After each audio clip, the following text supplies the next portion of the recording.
So today I want to talk about mistakes that I've learned just in the course of I've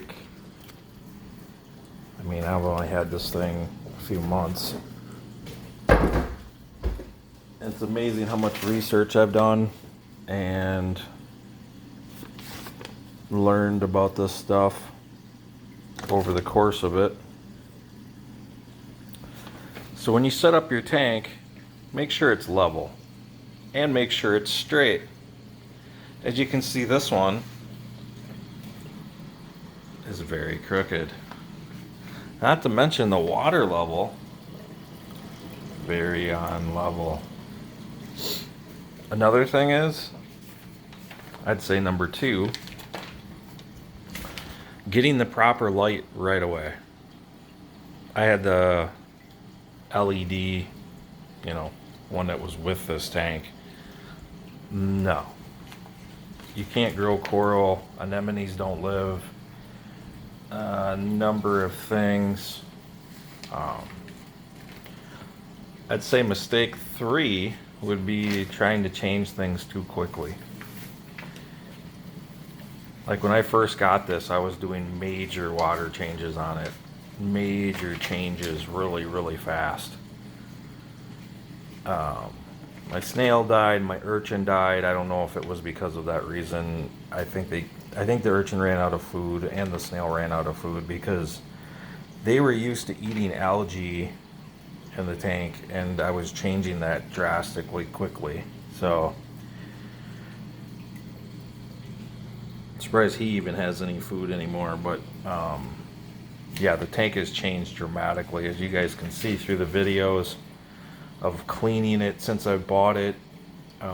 It was completely full of algae. Now it's completely nothing. And that's from running RODI water, I think. When I was first setting this up and doing it, mistake number 4 is using tap water. Do not use tap water in these.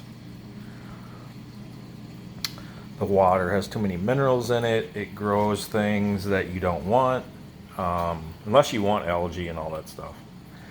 I mean, you can use it.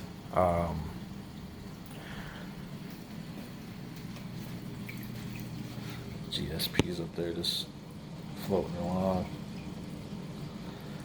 I guess that stuff grows really quickly, but anyway, that's off subject. I would say mistake 5 is not doing enough research with adding animals and coral and stuff like that, and doing it too quickly.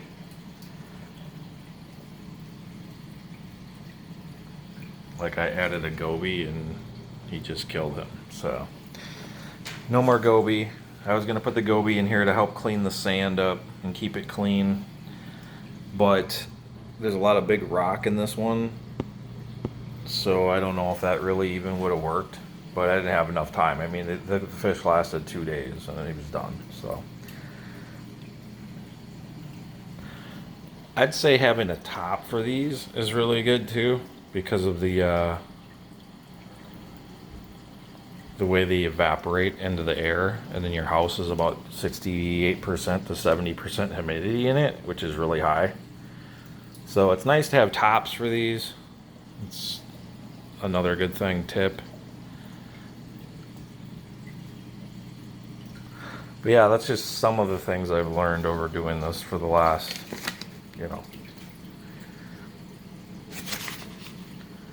bought in March 19th. August 20th. Lots changed. I'm hoping to continue to make it better, but sometimes you think you're making something better, you're actually making it worse. So like I said, do small steps when you get into this. Small steps to get there. I don't really have enough patience to do this the right way. I just want it done, and I want it to look pretty, and it's looking good. Not sure what I'm going to do about the tank situation as far as it being on level and crooked. I'm just going to have to deal with it. I mean, if you look at it from this angle, it doesn't look the best, but it's worked this long. So I've been wanting to upgrade the tank already. They say within your first year you're going to want to upgrade, and I've been wanting to upgrade since about 2 months of ownership. So, but that's why I bought the 40. I thought I was gonna, move everything into that tank. Then I decided that it would be wrong, because a lot of these fish need a lot of space to swim around in, especially coral and the filefish likes the space. So if I run all these guys from this tank to a 40, it's going to be quite dramatic, and it's not worth it. That tank's pretty, but it's not set up, and it's going to cost money. And that's another, I'd say, mistake about this stuff, is like spending a lot of money on stuff. You don't need to. People have it. I bought this from a pet store for $75, and I probably could have got it for $25 from somebody. And like, I bought these for $40, and realistically, I do not need them. I mean, I got that for $25, and those for like $20. That for free. I got these for free. That was $20, but worth it. Got that for $5. I mean, it's, look around locally, find people local. I'd say even a 2-hour drive for most of this stuff is way too big. Like, find somebody that's got stuff local.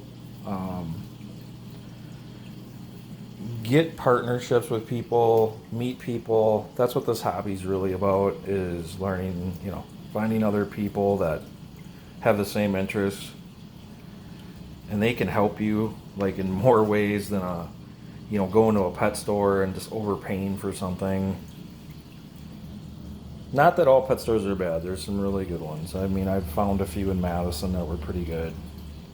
I mean, if you need supplies or stuff like that, it's good to have that stuff available too. But there's a lot of people that do this for like their income is a little bit as well. That I got a buddy that breeds clownfish, and I mean, which is crazy because I didn't know anybody in the saltwater world before I started this. And within just a few months, I already know probably 6 people within the area that do this, and they frag and they sell coral, and that's where I got all these guys from.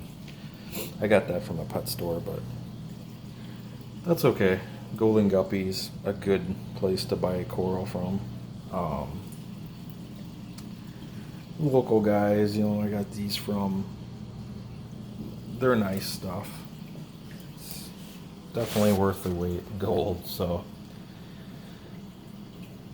but yeah, it's just some tips for me. I don't know.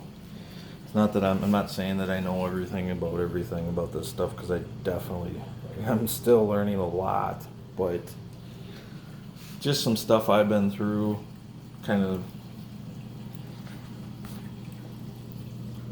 I don't know if that stuff's gonna grow or not. Doesn't even look right, but anyway, as usual, like, share, and subscribe.